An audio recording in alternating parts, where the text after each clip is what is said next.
from? This is your host, Michael Cross, here with another episode of Unlock the Door Radio here on UCY TV Productions. Tonight, we have a very special guest. But first, I got to do my plug.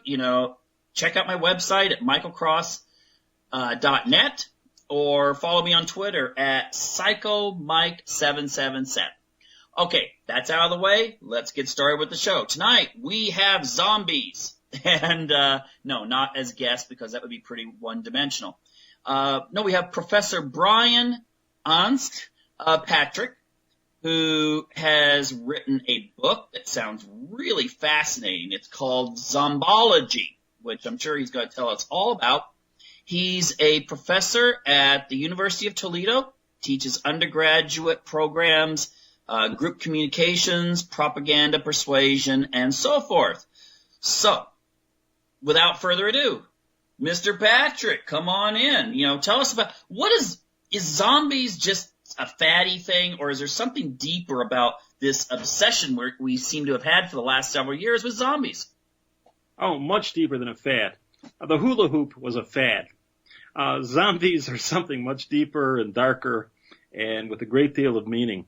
One of the major themes of my book is that the zombie phenomenon represents a disturbance in the Western collective unconscious concerning anxiety over Western decline. So the zombie represents it's a sort of an archetype. It's a very heavy kind of symbol, and it represents things like fear of inundation, fear of civil unrest, decline, fears of overpopulation, fears of resource diminishment. I've already said uncontrolled immigration, things like that. It's the fear that the people in the inner city are going to come and eat the people in the outer cities, and so forth. The zombie represents a lot. Okay, well, let's get started with the most popular TV show on right now when it comes to zombies, and that's The Walking Dead. And I read an article recently in National Review where it was basically saying that there's a really deep meaning behind the show, that it's a study in philosophy put to like game theory, and each episode is really more of a study in psychology and sociology. Would you agree with that? I would to some extent, yeah. I'm familiar with some game theory, and there are win-win and win-lose scenarios in game theory and so on. I suppose you could look at Walking Dead from that backdrop, and it certainly represents. I in my book, I quote Thomas Malthus, the man who predicted that, the big problem is going to be that population increases exponentially and our ability to feed population does not. So at some point you're going to have more people who are hungry than you're going to have resources. And I think that's part of the zombie phenomenon as well. That's one of the anxieties that the zombie phenomenon is talking to. Also, the National, I think, talked about Hobbes.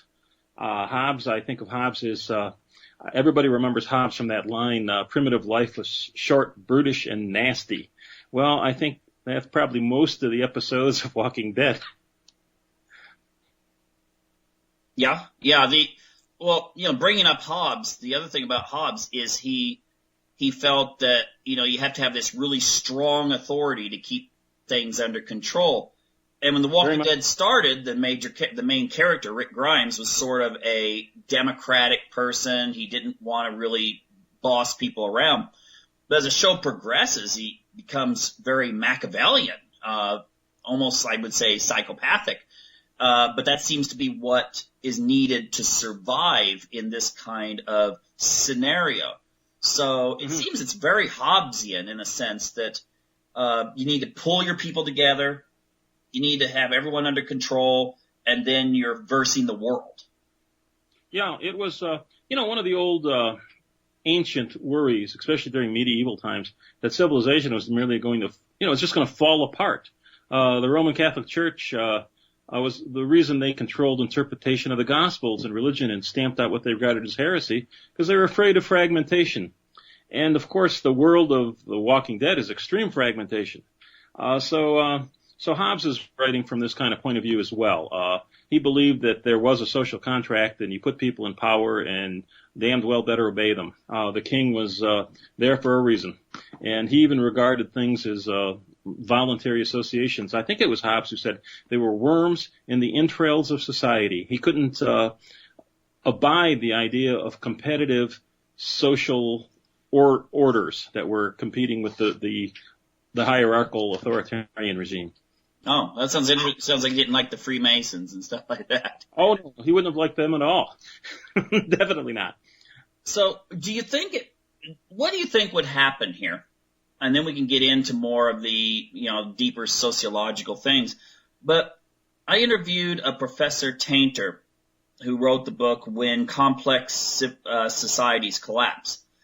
And he said that if the electrical grid, and he listed a bunch of different things that could destroy it, if the electrical grid collapsed in the United States, by conservative figures, about 200 million people would be dead before the year was over. And it's because, there's no infrastructure. And so therefore everyone who, there's going to be a competition for what's left. And there's going to be this kind of, again, Hobbesian sort of thing. Do you think that's the way people would be, or were they pulled together kind of like the Japanese did when the Fukushima thing took place, where there was no looting and everyone just kind of tried to pull together? But then again, it was a momentary disaster. Well, in the sense of the earthquake and stuff.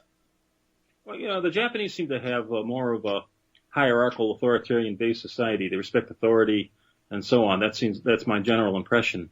I'm a professor, so I see a lot of young people. I see a lot of people. And I can't but help make evaluations of various sorts, kind of estimations of their abilities.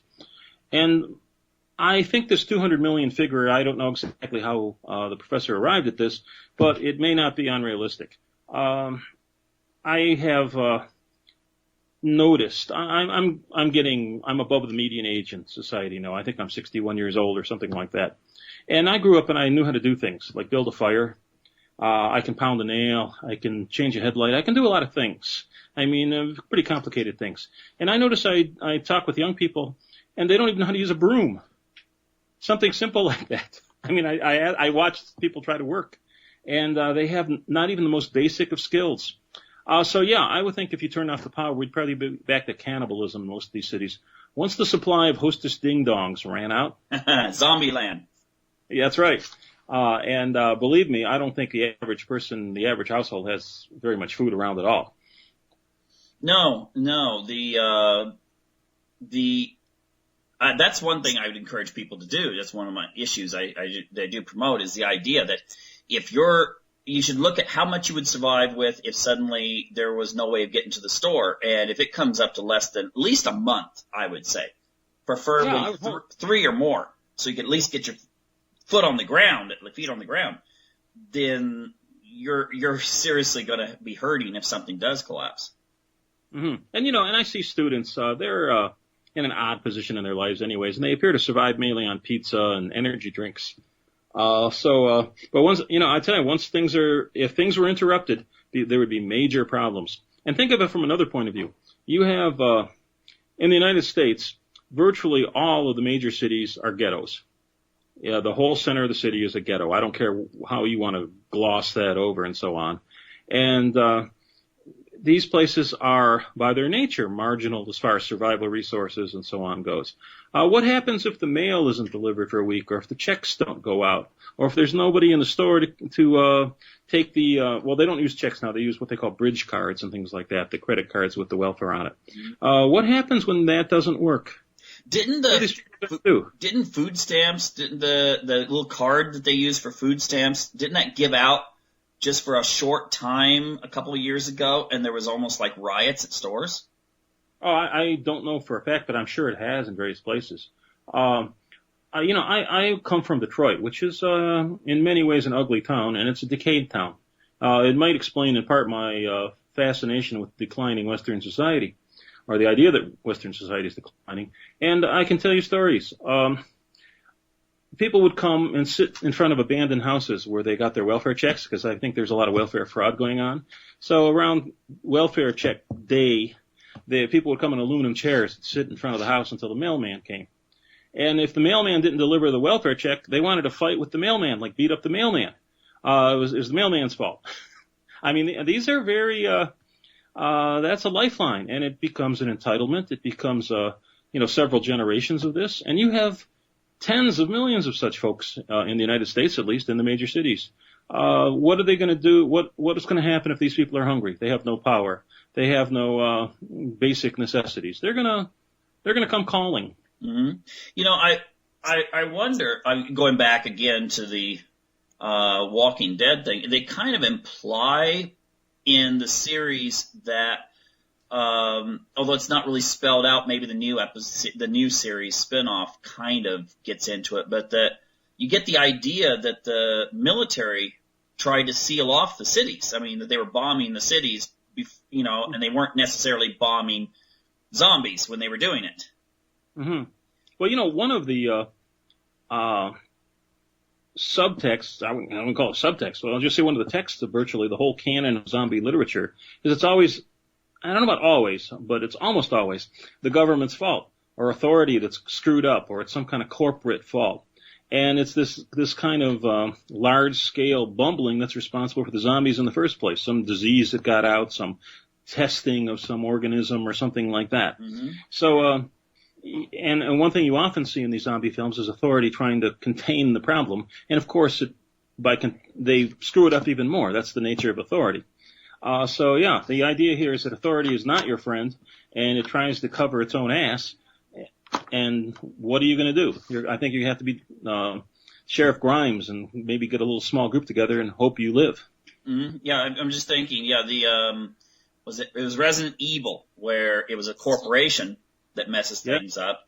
They never really tell you on The Walking Dead what caused it. There's a lot of shows, where it's something the government does or brings back from space or something like that. I remember a line somewhere where they said somebody made this or somebody made this bug or something like that. Mm-hmm. But other than that, the implication is there, though, that somebody screwed up high up. Yeah, nanotechnology maybe. That would be a good one to throw in. The other aspect I think is interesting about these films, and maybe it is an appeal, is it tends to force everyone into like survival mode, but it seems to get rid of distinctions that society had created. It destroys political correctness. There's no political correctness in a zombie film. That's, I'm thinking about that. That's true. It's very much a leveling thing for the survivors. I mean, here we are where it's us and them, and suddenly, the us becomes a lot more, I guess you could use the term inclusive. Mm-hmm. Yeah, because if you're alive, you're one of us, yeah. Yeah, so you have situations where you throw people together that are very unlikely to ever have socialized, but then they have to rely on each other to survive. Well, even the first, I don't know if it was the first zombie film, the first modern zombie, the old zombie films like from the 30s and all that kind of stuff, that was a different kind of zombie. That zombie was just a minion, that was under the control of some evil, sorcerer or something like that. But the modern zombie is kind of self-sufficient by modern standards and kind of shuffles in its own direction and so on, and is basically, has a certain kind of limited autonomy, and it's not under anyone's control really. But you see, in the first zombie film of this sort that I'm aware of, which is, of course, Night of the Living Dead, I think it was. Mm-hmm. I'm pretty sure, I'm thinking. You remember the characters? There was, I think it was Ben. He was a black man. Mm-hmm. And there were some other characters, one of which was the woman, I guess she was the leading woman. She was the sister of this guy, and they were both.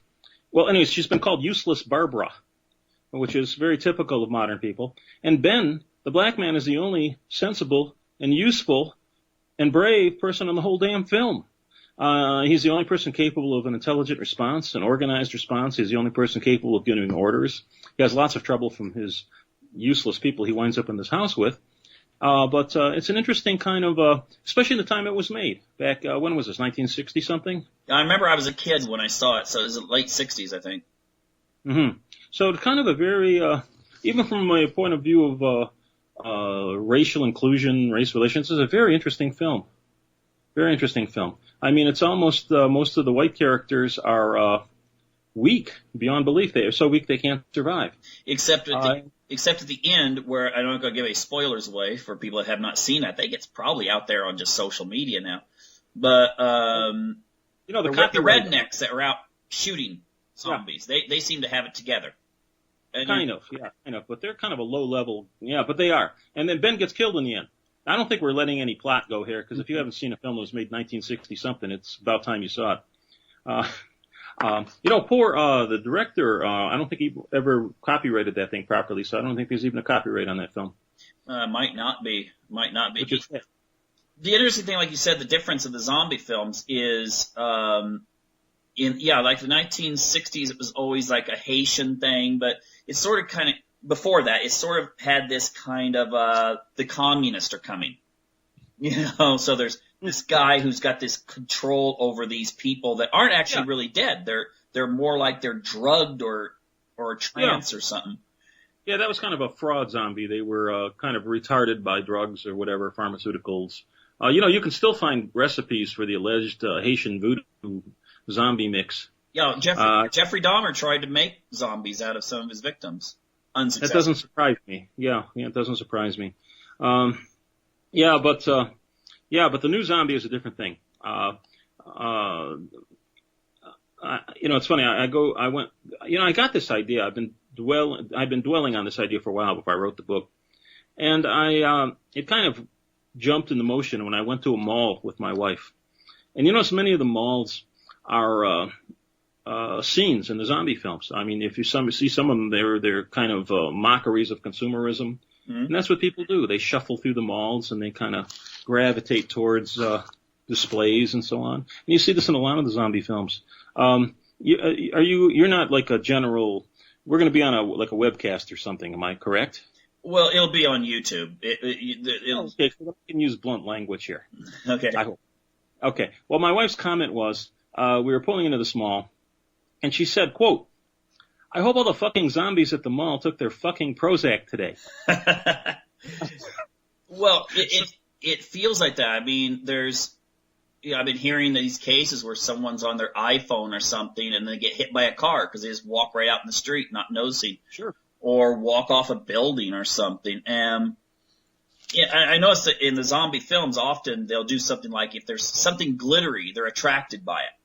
Yeah, glittery, noisy. Mm-hmm. It's consumerism, I tell you. So that's one of the parallels. It's kind of like Descartes, except it's instead of cogito ergo sum, it's I shop, therefore I am, or something like that. Mm-hmm. And that seems to be the summum bonum, or however. I can't say anything in Latin, but that's the idea. The apex of existence. Yeah. Which we have gotten into that. I mean, I remember. I mean, you're 60 or so. You probably still remember when you were growing up that your parents, when people worked in those days, they worked so they could support a family. Mm-hmm. I mean, that's what you did. You worked so you could provide a home, car, something good for the family, and hopefully get them a college education so that maybe they didn't have to work in the steel factory. Or that was the dream. Yeah, it certainly was.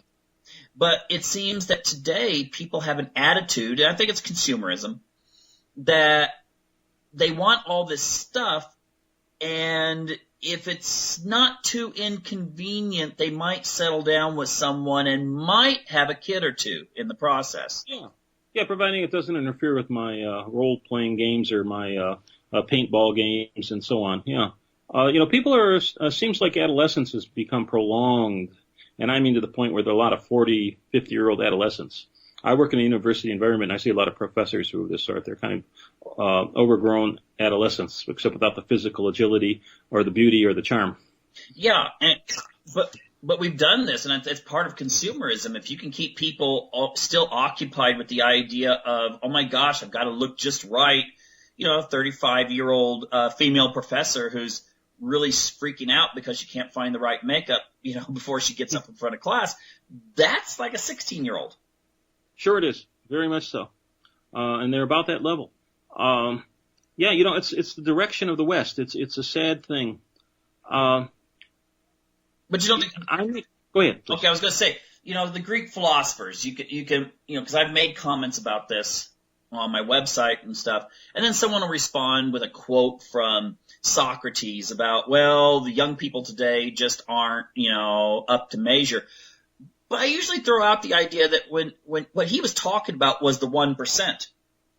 Those were the people that were wealthy, they were elitist, and so their children were raised not too much different than our, kids nowadays. I mean, they didn't have all the electronic stuff, but they still had this kind of spoiled way of looking at life. But you still had 99% of the population that was still having to do the basic stuff, and so their kids were raised with a work ethic. Nowadays, we have television, children's networks. I'm not going to name anybody name, but they're horrible. Everything is consumerism, and, it's not what you know. It's not going to school and learning. It's how you look when you go to school. I mean, it's really mad. I've watched people try to do physical work, young people, and they don't know how to do, they don't know how to do simple things like use a shovel, use a broom. I mean, it's like they're 4-year-olds or who haven't developed coordination yet or something like that. Now, I don't think using a broom is again, one of these high experiences of your life, but it's something you should know how to do. You should be able to change your oil. You should be able to put a bandage on a finger. You should start a fire. You should be able to, replace a window. They're basic, simple things. You don't have to be a genius, and yet a lot of this stuff is beyond the reach of most of the population. I mean, they have to call someone to do it for them. It's alarming. But this notion of decline that you brought up, are this current generation. I mean, this is a very Western preoccupation, anyways. If you read Homer, and I like Homer, by the way, he talks about this modern, these modern men, these modern wimpy men. It takes like half a dozen of them to pick up a rock that one of the ancient heroes could pick up, stuff like that. So it's a common preoccupation. But on the other hand, I've seen it in my life. I mean, when I was a kid, and I know this sounds like I'm 60 years old, and when I was a kid, I was like Tarzan. I think bags of cement weighed 96 pounds. Now they weigh 50 pounds. So, there's something going on there. And again, there's a lot more intelligent ways to do things. But I think this decline with the West is part of the zombie thing too. People feel in their bones that we're all going to hell in that handbasket, that the things aren't what they should be. And I think it's the opposite side of the coin of Western progress. I mean, at the same time, we have this preoccupation with progress and technical progress and so on. So there's always this fear. But even Socrates, I remember reading a Socratic dialogue, and it was obvious that the kid in the dialogue, this was the one on friendship, was Socrates was grilling him about something, and it was pretty obvious that this kid would get his ass beat by his aristocratic parents if he didn't behave. I mean, there are standards, definitely, whether he's well-to-do or not. But nowadays, I see, I watch a lot of people, and I see immigrants come to the country, and they actually are parents. They act like parents. They're responsible for their children, and their children are raised to the point where they actually have a mother and father who they account to and so on. And they go to a restaurant, and they're all well-behaved, and they're sensible, and they're talking like people should talk. And I see your typical American suburban family, and the kids are running around like little monkeys or something. I mean, there's no sense of boundaries. There's no sense of that they might get run over or something like that. These kids are totally out of control. And I wonder at that, too. I do wonder at that. One thing I really wonder about is that Bernie Sanders allegedly got 50% of the vote in this Iowa caucus. Mm-hmm. I don't know if you're probably familiar with Bernie Sanders. Well, he's yeah. The socialist did it. And the reason I believe this is because he promises a lot of free stuff. And some of my students like Bernie Sanders, and I don't care who they vote for or anything. I mean, they do what they want. But I tell them, hey, Bernie Sanders is Pete Seeger without the banjo. And he's like talking things about free tuition and stuff like that. And this seems very attractive to them. They say, well, that's what they do in Europe. I said, yeah, but 95% of you couldn't get into college in Europe, into a university. I mean, along with this come standards. And, but they think it's all supposed to be, come out of the air, like manna from heaven or something. It's interesting. Well, I was listening I actually was recently talking to an American diplomat, and he said one of the problems they have in the Middle East is rising expectation gap.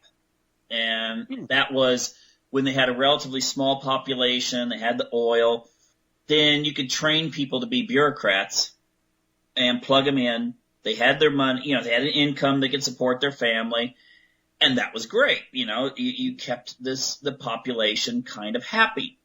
But then the population grew. There were many of those countries when I was involved in Model UN when I was in high school, you know what the populations of some of these countries were, and they're like 6 and 7 times bigger now. But there's no place to put all the people. You know, you can't make everyone a bureaucrat. And they haven't been attempted to work in a university. Yeah. And the thing is that I think in America, you do have something that's going to be creating a problem in that there is this expectation gap where Americans see, well, for instance, Europe, like you said, many countries allow for free tuition, but you have to get certain level of points in order to get into university. Mm-hmm. You know, you've got to qualify. You've got to be accepted into a program. Whereas if you go to if you have the money or get a grant in America, you could major in sociology or something, wind up with a huge debt and no job, but you can major in it. And it's trust fund babies. All the trust fund babies I knew up at U of M when I was working on my PhD there, they almost all had, they were trust fund babies and they majored in anthropology. Mm-hmm. And now they're wondering why they can't get work. Some of them went to work for their uncle's banks and stuff. Okay. They sold out. No, they just went back to the family. Mm-hmm. Mm-hmm. But the thing is, I think we're going to see more of this expectation gap in the United States because a lot of people used to just take jobs in the industries when they just couldn't make university or whatever. They just get a job at the factory and make probably more money than the professors made, because they're unionized. But those jobs are gone now. They're largely, out. yeah. And largely.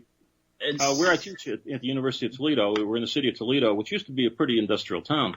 And I think much of the town is still waiting in expectation that these $30 and $40 an hour manufacturing jobs are somehow going to come back here. And I have a feeling they're going to still be waiting many years from now. And they're waiting for some sort of deus ex machina kind of political event that, everybody says, okay, you're all wealthy and going to college now. I mean, it's a expectation gap is a good phrase. So they're waiting for basically the same way that you have thousands of people working as in Hollywood, working as working in a coffee shop or a strip bar because they're waiting for that job that they're going to get called that's going to make their career in the movies. Yeah, exactly. And there's that stuff's just not coming back. And worse yet, over time you lose the skill base. It's funny, I was talking to a kid who said, we were talking about my zombie book because I gave my students a couple chapters. And I said, well, what do you happen if there's let's say there's a world war or something like this, like in the old scale what in America, what would you do for all these machinists and so on that you had back in the Second World War that turned the United States into the so-called arsenal of democracy? And he said, well, I was a machinist. And I said, what kind of machinist were you? And he basically pushed a button on a machine and started it. That's what he did and took the stuff out of it when it came out. But this guy had no more sense of how to operate or set up any kind of machine tool than a 10-year-old. You've lost that entire population over a couple generations. Those people just aren't around anymore. So, again, if there's an interruption, might be a long interruption of civilization. Okay, I'm going to get back to that in a moment, but I was going to ask a very important question here, and that is the idea that in all the zombie films you have this networking. We don't know the people around us. Unless you go to a church or synagogue or whatever, you really don't have a connection to other people in modern Western society. Students don't like it. They don't like talking to people. They like getting online. They tell me this. Yeah, it's interesting. And I see them walking around campus, 18, 20-year-olds, 4, 5, 6 of them walking in a group. And they're all got both thumbs going on their messaging little cell phone thing. They're not talking to each other. It's the strangest thing. Yeah, there aren't real networks. They're virtual networks, which are easily broken and probably they don't resound with any kind of, they're not solid. Some of the political groups that succeed, like the National Rifle Association and American Gun Culture, they succeed because they have real group connections at the local level and so on national levels. So it's interesting when you see real groups that can succeed with real face-to-face groups in actual conversation, as opposed to this virtual group that people exist in nowadays. Well, at some point though, there is going to be a collapse. I mean, that's economically, I think we're just kind of basically on borrowed time, essentially. I mean, I always ask the question if I'm talking economics to someone who's like, well, things aren't that bad and stuff. I say, okay, let's think of the Great Depression.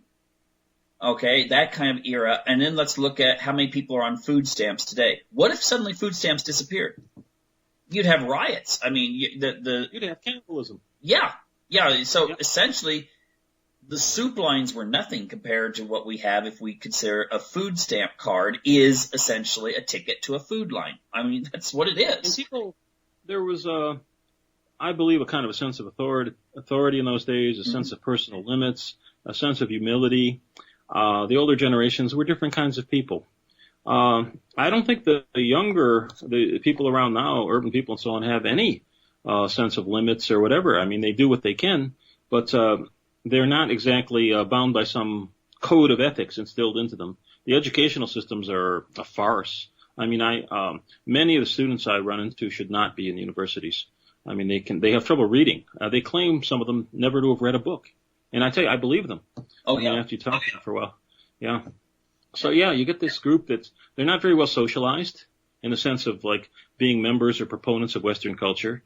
So I think that the inner controls are largely lacking. And at some point, when authority's not there or when authority calls in sick, you're going to have problems. This is a totally unrelated subject, but you just got me thinking here, because I'm thinking about what Zimbardo was saying recently about young men are not forming relationships because they're spending all their time gaming or on porn.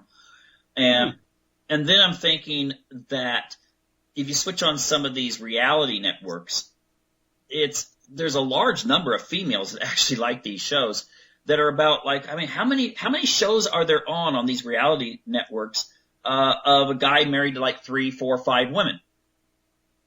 I think there's a bunch of them, aren't there? There's I walk by them and I see them. Okay. Shows, and I can't really.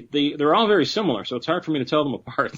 But they all seem to have a situation where you have a network of people working together, and regardless of the marriage structure. But the thing is, the guy's always a little bit more traditional than you don't see a guy that's like trying to play hipster or something. I mean, they'll have him like out cutting trees or doing something with his sons and that sort of thing, it seems. And I'm wondering if the appeal of those kinds of things, plus these other shows, like I remember on History Channel used to actually have history shows, but now they seem to have a lot of these rednecks doing stuff with cars.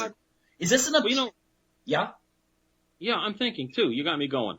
I'm thinking of the typical reality I show with all these women and arguing. Usually they're uncivil. They're mean. And they're fractious. And you're right. The male tends to be, remember Leave It to Beaver? Yeah. Well, remember, what's his name? Ward Cleaver? I watched him as reruns when I was a kid, but I can't remember I know what the characters look like. And he went somewhere and worked, but I was never really quite sure where. And he always came in with a little bit of for the male role, the archetype. But that's all he was kind of an empty dummy. I guess you're right. I think the males are empty dummies on these things. Kind of like, well, this is the male supposed to do. And, here he fills this role, and the real action is between the women here.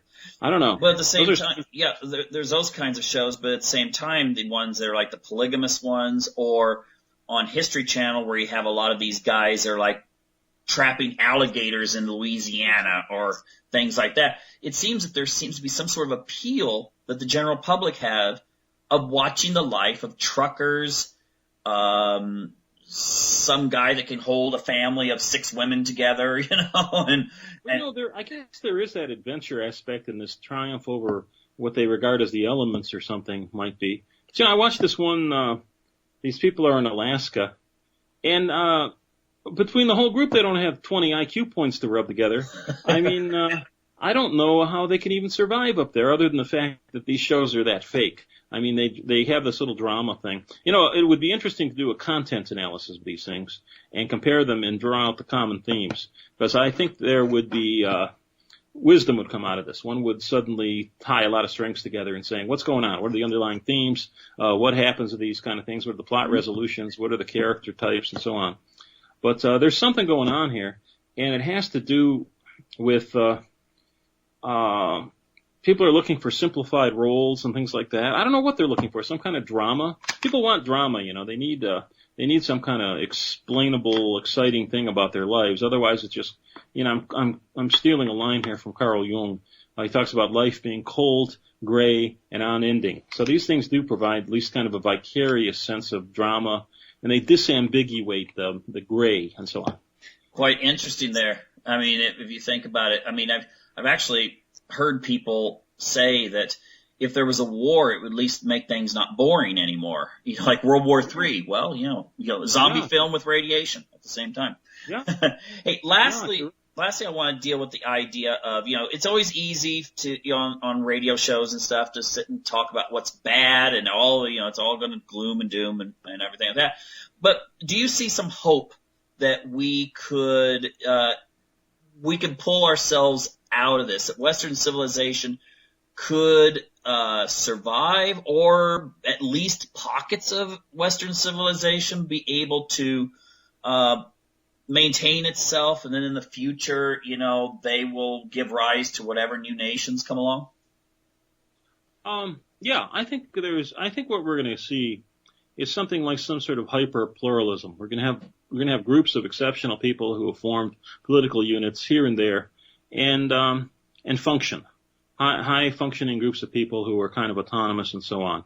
I think the future of the gigantic mass democracies is a future of zombies. But I think there'll be groups of people like that because, when it comes right down to it, I've said this before, Western culture is the only boat that floats, really. It's got leaks and squeaky oars and all this kind of stuff, but it's a damned good idea. It's the only thing like it. I know of no culture that's been so transcendent. And I'm talking about even coming down to individuals and individual rights and creativity and a way to get the individual a way to become creative within the group and so on, to allow people to bloom and blossom and grow. And I don't think there's any other thing like this on Earth.